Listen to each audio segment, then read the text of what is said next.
because they haven't had the summary of the earlier bit to link it against. So when we're reading, there are 3 key bits of information that we're running with at any point, and this shows the complexity of reading. There's what we're reading now, there's our summary, our distillation of what we read earlier, and there's also where we're going next. So that is what I'm scaffolding. Like, I'm making a big deal of this scaffolding. That's what I'm scaffolding through my interaction with the kids. We're reading the sentence, I'm linking it back there and getting them to say, okay, where might we go next? What might be the next thing? So is this okay, Rosalie? All right.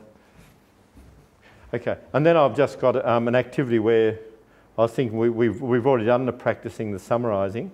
But what now are the key steps that you went through? I'm suggesting these are the key steps that one needs to look at. The first thing you obviously have to do is read the text twice. You're not going to summarise the text on the first go. So you need to read it twice.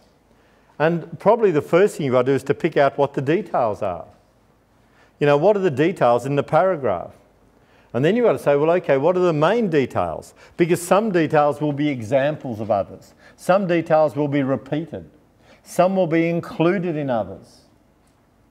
And you really need to have that dialogue. And then you've got to say, okay, what's the main idea? What is the paragraph about altogether? And how can I say it most effectively? And so in the notes, we've got this sequence here. And these are the things that I think you need to use in order to work out the summary. Now, I'd like to just leave that for a sec and go to a PowerPoint and just show you how we can do this in a classroom situation. You can see this is Bairnsdale West Primary School. And this was a session I did with a grade 5 class there. Now, you have a go at reading that paragraph. Let's say you're my grade 5 class at Bairnsdale West.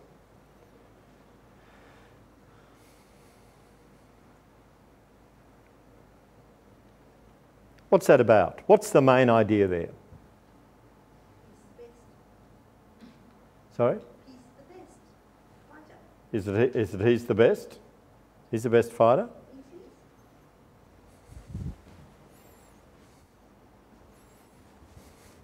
So, would anyone else like to suggest anything else? How would you summarise that paragraph? So one is, he's the best. But what is the summary of it? I'm the best. How would you summarise that? Sorry, go on. So I beat others. Say it again. Go on, Hannibal. Muhammad Ali. Oh, come on.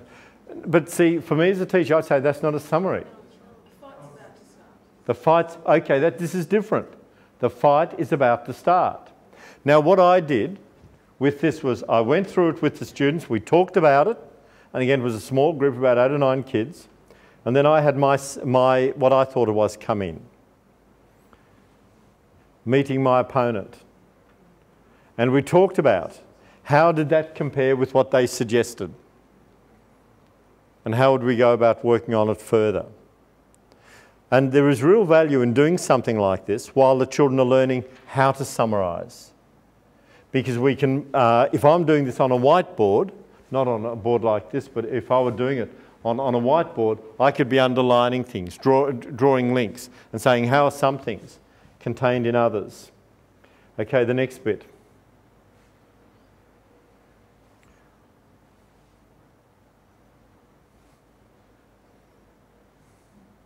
Again, what's the summary? What's it about? The fight. So the fight, they start to fight. The fight begins.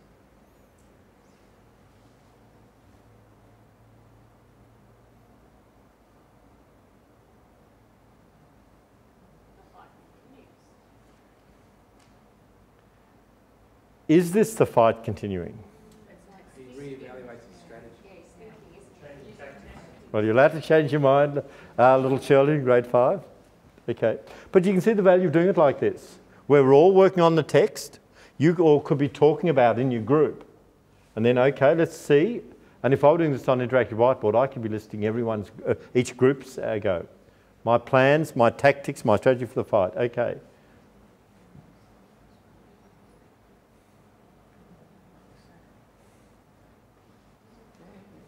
Okay, so what's happening here? Wearing him down. Wearing him down? I attack? Sorry? Victory is nigh. John, we're just talking about whether you should use first person or third person. We should be all the way through with this, yeah. That was where I wasn't sure, because it's often when we summarise a narrative, we ask kids to describe what happens in the narrative. Yes. And yet, in this, we're actually going back to the first person and doing it. And I wasn't sure which way to go about it. I was really struggling. Yes. Well, this is a narrative, but I think we need to be saying I here, because it's from the first person. It is, but often, narratives are, but you'll Okay. write a summary of the plot. Or Yes, write yes. A summary, and you wouldn't have a student write it from the I perspective. No, unless you, yeah. Okay, any ideas with this? Sorry. I plan my next move.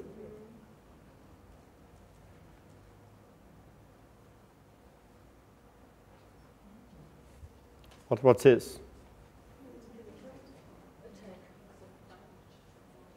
My opponent wants to fight.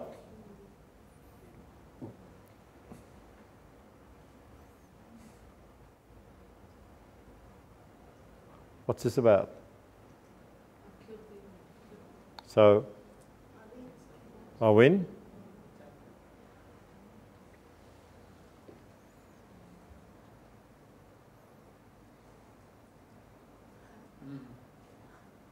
It's got a nice twist at the end, hasn't it? Yeah. This was written, this was a text I was given to work with a grade 5-6 group at Bensdale West to teach them how to summarise. And this text that they were reading was written by a Year 7 student.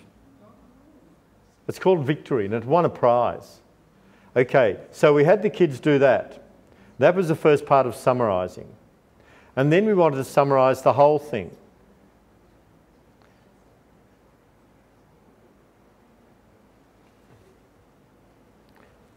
Can you see the advantage of doing this?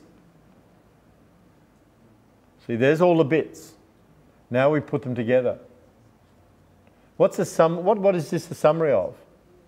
How would you summarise all of this?